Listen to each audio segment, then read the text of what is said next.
Hello, everyone. This is the Roving Reporter, and I'm here to talk to you today about guess what?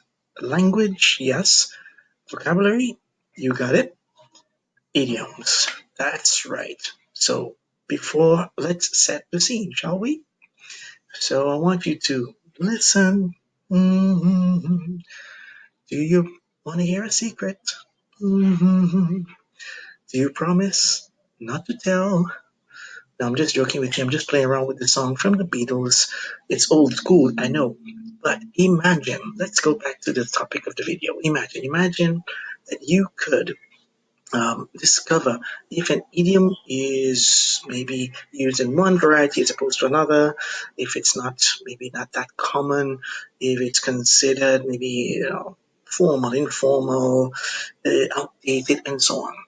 I could do that by checking a dictionary, you might say.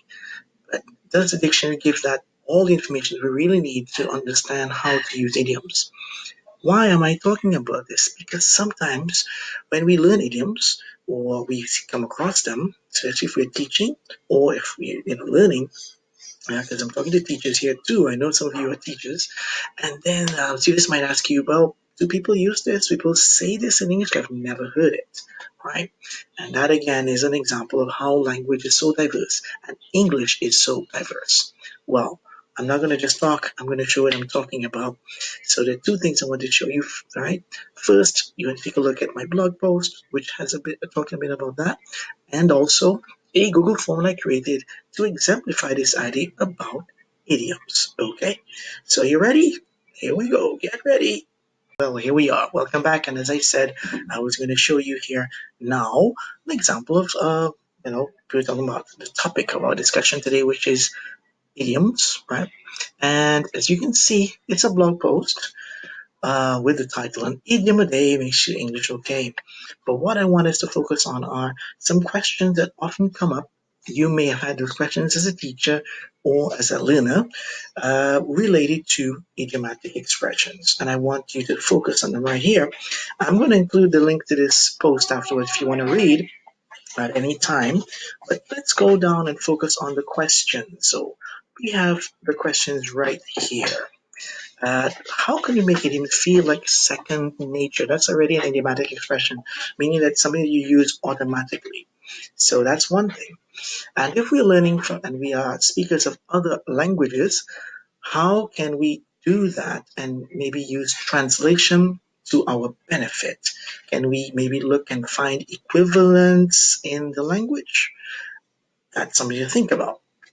But the main thing that I want us to look at in this video is here.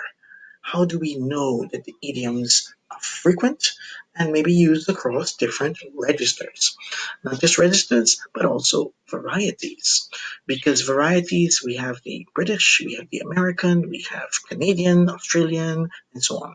So the next step is now to take a look at this particularly in a form. So our focus is going to be on one of those idiomatic expressions that people often say nobody says. It has to do with rain. Can you guess which one it is? All right, get ready for the next part of our video. All right, I'm back. So here you are. It's a Google form with the idiom I mentioned. Read it to rain. It's raining cats and dogs. Who says it? So if you are more than welcome to do this, you are more than welcome, and I'm inviting all of you to check it out. There's a quick form that you can answer related to that. But what we're doing is using what we call corpus tools. So we're going to be looking at corpus linguistics here and using corpus tools to help us find answers to the questions. So if you scroll down, just to give you a bit of a teaser, see I'm going to be using this, what we call the corpus of global web-based English, to try to answer those questions about if raining cats and dogs is actually an idiomatic expression that we use anyway. So I'm not going to spoil the surprises. You can actually answer it and find out, right? If you go there, right, examples. See, so I give you results that you can actually explore. By typing in the words I'm looking for, I can get results here. And it can show me, for example, that it's used across different varieties. Yeah, so that is also interesting. And we can also make conclusions based on these examples that you can see here, or the amount of times the word occurs in every million words. Okay, so you have an interesting activity, and I'm going to, as I said, the links are in the blog post. You can access this as a student. You can do it. Try your hand. There's 5 quick questions. Let me know how it did, and then you can also get a link, a copy of this. You can actually use it with your own students. You can edit it and so on.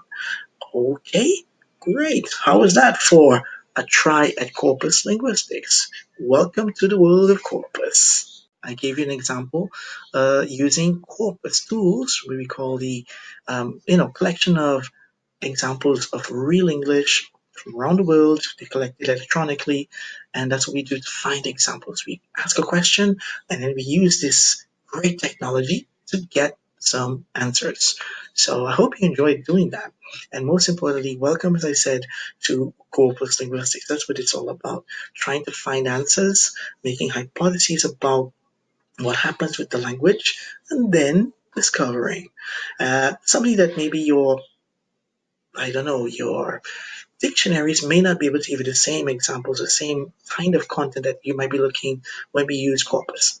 So that is a big advantage, and I can't stress that even more so today, because we know that English is spoken in so many parts of the world. As you've seen probably when you looked at the the form and you probably did the activity, you see that they had tons of varieties across there, and there's some varieties not even mentioned in that that research that we did using the corpus tool, right? We need the corpus of global web-based English. So enjoy, and hope to see you for our next video. If you like it, please press that button and also press the bell to get other examples like this. Leave a message in the comments. We can do some other videos that can be useful for you and for your students. That's it. Thank you very much. This is the Roving Reporter. Take care. Bye bye.